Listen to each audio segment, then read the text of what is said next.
evening, ladies and gentlemen. I will introduce myself. My name is Shamika, and my speech title is The Perfection Suit, Embracing Your Authentic Part. So today I'm going to talk about something that we face daily, that is the seemingly perfect lives we see on social media. It's a facade. A perfectly crafted facade that may often leave us feeling inadequate. Have you ever browsed through social media and this feeling that you're not doing enough just settles in? Be it as a parent, in your marriage, or when you compare your achievements to your colleagues or friends' achievements. The truth, ladies and gentlemen, is that no one cares to show us the process, the struggles, or the messier side of life anymore. And because of that, it might make us feel as if we are not doing enough, or our messier, imperfect, authentic lives just don't measure up. How many of us in this room know the Blas devotion, the saxophone guy? If you may show by so I'm going to tell you the interesting story. Blas devotion is a character in my story, but not the main character.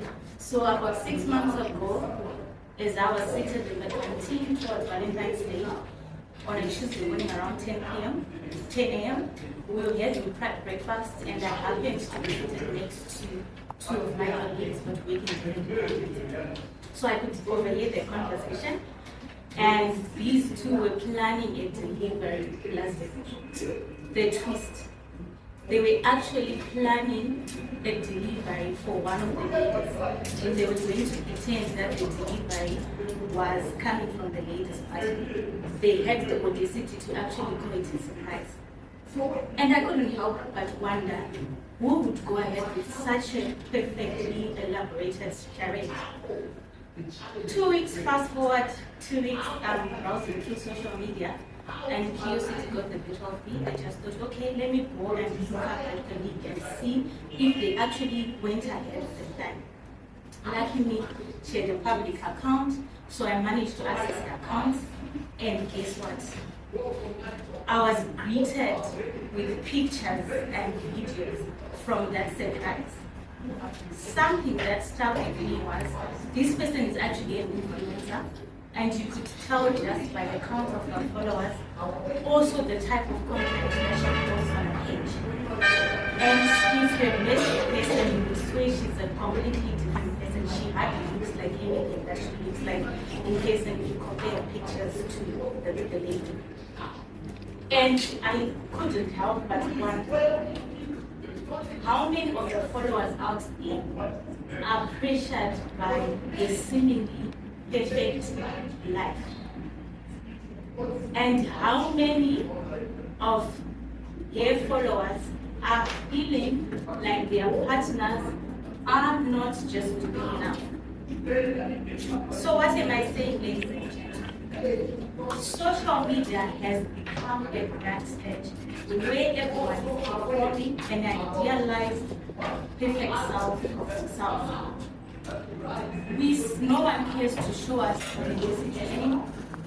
We see the vacations, and you wonder in this economy how many people are affording so many vacations. No one cares to show us the mountainous things behind, the time it takes to actually plan, or the savings, the time it takes to save.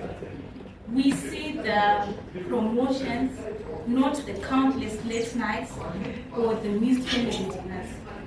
We see the happy, glowing couples and not the arguments or compromises that actually make up the relationship. So, ladies and gentlemen, if you are to find yourself in that situation where you are comparing yourself to somebody that you're seeing on social media, ask yourself, do I really know this person? Do I have the complete story? Could I potentially be comparing my chapter 1 to someone's chapter 20? Every person that you admire Every person's reel that you're scrolling through, they have their moments of doubt, their struggles, times when they feel like they're just not enough. Don't let someone's filtered snapshot diminish your incredible efforts. So, ladies and gentlemen, what I'm encouraging you today to do today is that believe in that struggle, believe in your own struggle, believe in your authentic path. That's where the real magic happens. That's the real story. Now go into the world and show your amazing, unfiltered self, showcase yourself. Thank you.